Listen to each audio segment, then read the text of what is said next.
Nous attendons avec impatience de vous entendre nous parler de la situation au Kivu du Sud et dans l'hôpital de Panzi. Cela nous rappelle la situation en 96 lorsqu'il y a eu beaucoup de décès dans cet hôpital. Nous sommes donc très inquiets et nous attendons avec impatience de vous entendre. Allez-y.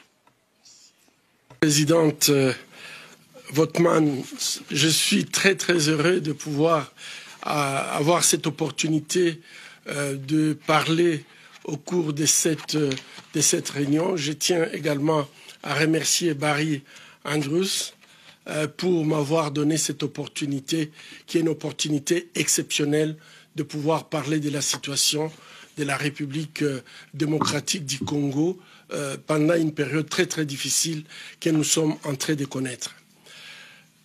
Madame, Messieurs les députés, Madame la ministre des Affaires étrangères de la République démocratique du Congo, Messieurs les directeurs généraux de ECHO, je vous remercie de m'avoir donné l'occasion de m'adresser à cette éminente assemblée à un moment crucial où la population congolaise est traquée comme des bêtes de chasse par l'armée rwandaise et ses supplétifs du M23 sous une inaction qui s'apparente à la complicité de la communauté des nations malgré les rapports des experts des Nations Unies et des ONG.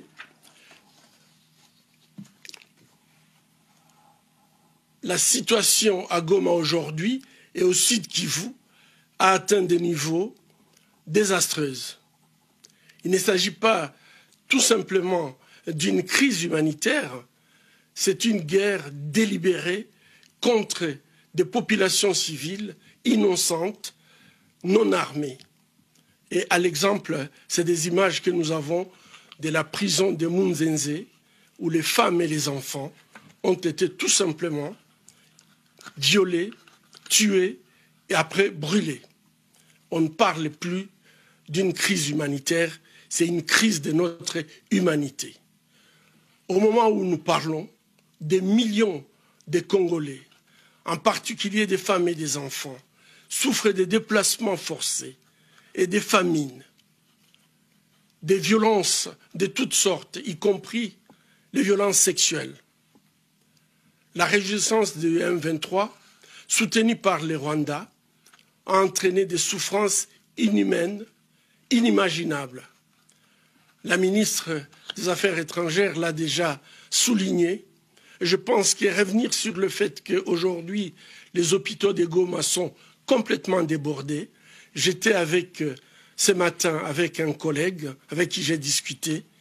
Ils ne savent plus quoi faire. Les gens meurent comme des mouches. Ils n'ont plus suffisamment de matériel pour les opérer. Plus de 3000 malades qui nécessitent des chirurgies, de grandes chirurgies. Sans soutien, c'est pratiquement intenable dans la ville de Goma. Mais en dehors de la ville, il y a tous ces cadavres. On a déjà ramassé plus de 3000 corps, mais il y en a encore dans des rues, il y en a encore dans des quartiers qui sont en décomposition. Quelle image nous donnons à notre humanité?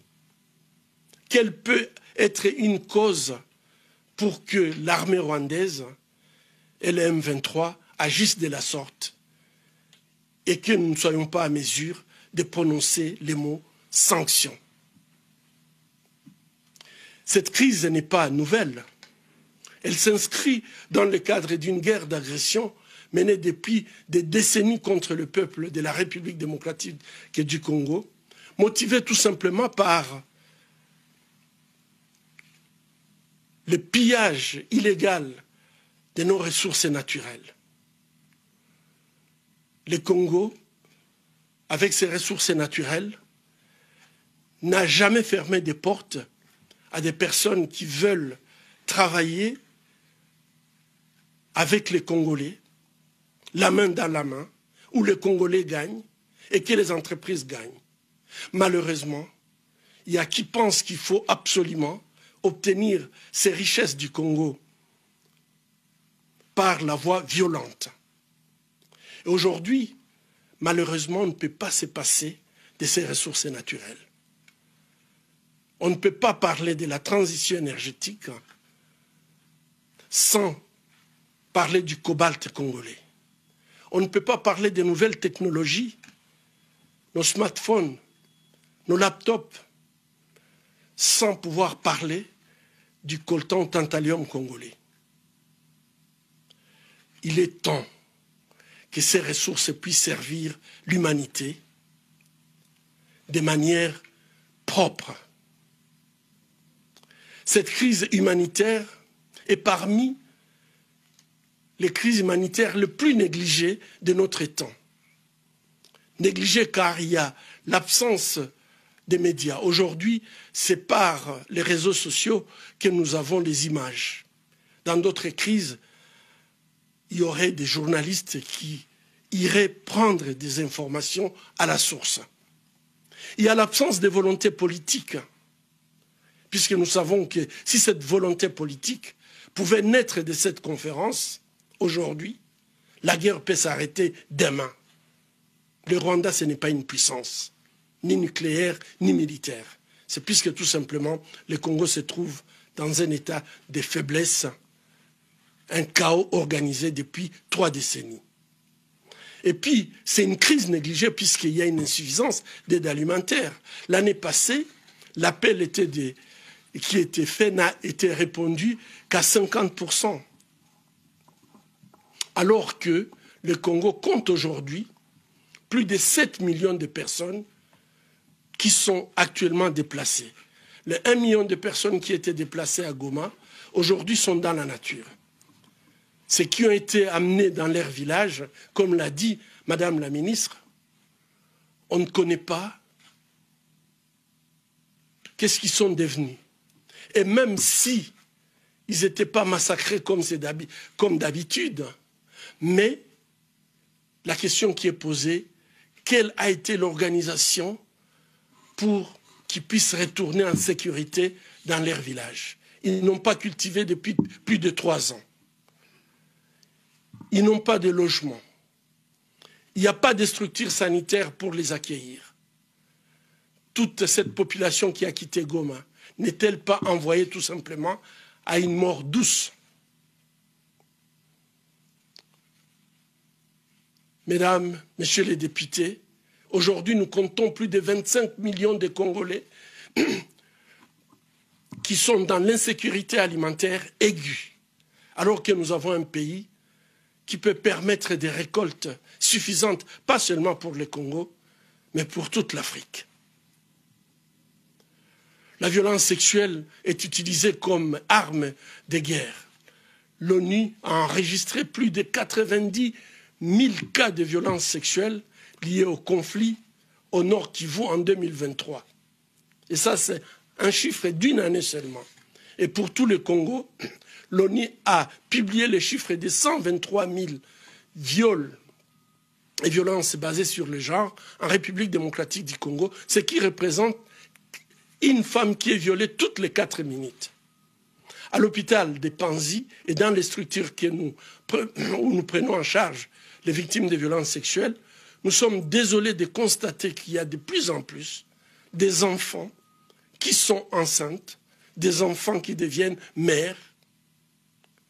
Et ce sont en fait des chiffres qui sont stupéfiants de voir à quel point on peut négliger et laisser cette population dans une souffrance inouïe.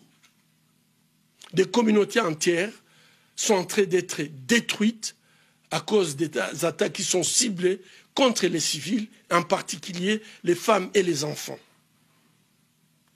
Les attaques contre les camps de personnes déplacées à l'intérieur du pays et à Goma et dans ses environs sont des crimes de guerre qui exigent une responsabilité internationale. Et ça, ce n'est pas la première fois. Le Rwanda est en train de récidiver dans le bombardement des camps des réfugiés et le monde reste silencieux. Mesdames et messieurs, l'Union européenne, les États-Unis, la communauté des nations ne doivent plus fermer les yeux sur les actions du Rwanda en République démocratique du Congo. Les pays dits démocratiques ne peuvent pas tolérer l'intolérable. Les pays qui partagent avec nous les valeurs démocratiques, les valeurs humanistes, ne peuvent plus continuer d'accepter ce que le Rwanda est en train de commettre en République démocratique du Congo en toute impunité. Le Rwanda n'est pas seulement complice de ce qui s'est fait au Congo, il mène activement une guerre d'agression sur le territoire congolais, en bafouant la Charte des Nations Unies, en bafouant le droit international et humanitaire. Nous allons nous accrocher au droit. L'ONU, les rapports indépendants des ONG et même des agences de renseignement occidentales ont documenté les soutiens directs du Rwanda au M23, y compris les assistances militaires et la coordination logistique. Malgré ces faits, le Rwanda continue de recevoir l'aide internationale et demeure un partenaire de choix pour les puissances mondiales. Il est contradictoire que le pays africain, parmi les plus grands contributeurs des soldats de la paix aux Nations Unies, soit celui qui tue aujourd'hui les soldats de la paix dans les pays où ils sont agresseurs. Comment pouvons-nous comprendre cette attitude? Les pays qui se portent comme les pays qui luttent contre... S'il vous plaît, monsieur Mukwege, vous pouvez finir bientôt. Merci. Je termine, messieurs. Merci. Oui, donc je voulais dire qu'il n'est pas acceptable qu'un pays qui est contributeur des soldats des Nations Unies à travers l'Afrique, que ce soit ces pays qui continuent à agresser un autre pays en tuant même des casques bleus et que le monde se taise. Donc j'appelle à des sanctions immédiates, coordonnées contre le Rwanda et notamment la suspension de toute aide humanitaire au Rwanda et ses forces de sécurité. C'est que malheureusement l'Union européenne continue à soutenir les actions militaires du Rwanda tout en sachant tous ces bévues que le Rwanda est en train de commettre. Des sanctions économiques doivent être ciblées contre les responsables rwandais qui sont impliqués dans les trafics de minerais et les crimes de guerre. Un arrêt des partenariats commerciaux européens et internationaux qui profitent des minerais introduits en contrebande via le Rwanda et le renforcement de la transparence de la chaîne d'approvisionnement pour empêcher l'utilisation de minerais de sang sur les marchés mondiaux. Merci, Monsieur le Président. Merci, Madame la Présidente. Excusez-moi pour avoir été long. Non, pas du tout. Et merci pour...